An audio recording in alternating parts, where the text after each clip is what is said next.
తెలుగుదేశం పార్టీకి సంబంధించినటువంటి ఎమ్మెల్యే ఎరపతినేని శ్రీనివాసరావు చాలా చక్కటి స్టేట్మెంట్ ఇచ్చారు. ఏదైతే ఇప్పుడు జరుగుతున్నటువంటి కొన్ని సంఘటనల్ని దృష్టిలో పెట్టుకుని మన ప్రభుత్వం ఏపీ అభివృద్ధి కోసం హింసా రాజకీయాల కోసం కాదు, వైసీపీ చేసిన అరాచకాలను తలుచుకుని ఏ విధమైన విద్వేషాలకు పోయి గొడవలు పెట్టుకోవద్దు, కార్యకర్తలు ప్రతి ఒక్కళ్ళు పోలీసులకు సహకరించాలి అంటూ చక్కటి బాధ్యతాయుతమైనటువంటి స్టేట్మెంట్ ఇచ్చారు.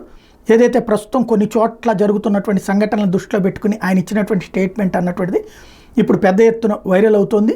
ప్రధానంగా ఏదైతే ఉద్రిక్త సంఘటనలు అన్నటువంటిది చోటు చేసుకోకూడదని అటు పవన్ కళ్యాణ్ అనుకుంటున్నారు, చంద్రబాబు అనుకుంటున్నారు. కొంతమంది గ్రౌండ్ లెవెల్లో చేసేటటువంటి నేపథ్యంలో ఈ విధమైనటువంటి బాధ్యతాయుతమైనటువంటి స్టేట్మెంటు స్వయంగా ఎరపతినేనే ఇవ్వడం అన్నటువంటి ద్వారా మిగతా వాళ్ళకు కూడా ఒక చక్కటి మార్గనిర్దేశనం చేశారు. ఏ విధమైనటువంటి ఇబ్బంది పెట్టద్దు ఎవరిని అన్నటువంటి ఒకసారి ఆయన ఏం మాట్లాడారు విందాం. నియోజకవర్గం తెలుగుదేశం జనసేన బీజేపీ శ్రేణులందరికీ కూడా విజ్ఞప్తి. నిన్న ఒక అరాచక ప్రభుత్వాన్ని ఇంటికి పంపించడంలో మీ అందరూ కూడా సైనికుల్లాగా పనిచేశారు. 5 సంవత్సరాల వైసీపీ అరాచక పరిపాలనకి నిన్న ఫుల్ స్టాప్ పెట్టారు.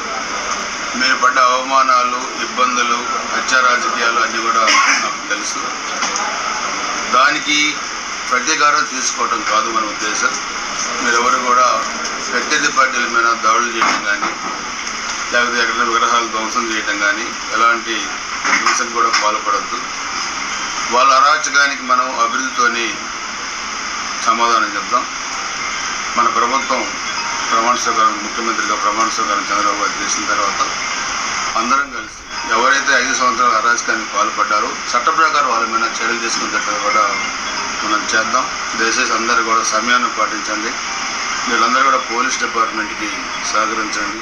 వాళ్ళు చేసిన తప్పులు మనం చేయొద్దు. ముందు ప్రజాస్వామ్య ప్రభుత్వం, మన ప్రభుత్వం అభివృద్ధిని కోరుకునే ప్రభుత్వం, వాళ్ళగా అరాచకం కోరుకునే ప్రభుత్వం అనేది కాకూడదు. దయచేసి అందరూ కూడా సమయం పాటించి పోలీస్ డిపార్ట్మెంట్కి సహకరించాల్సిందిగా కోరుతున్నాను.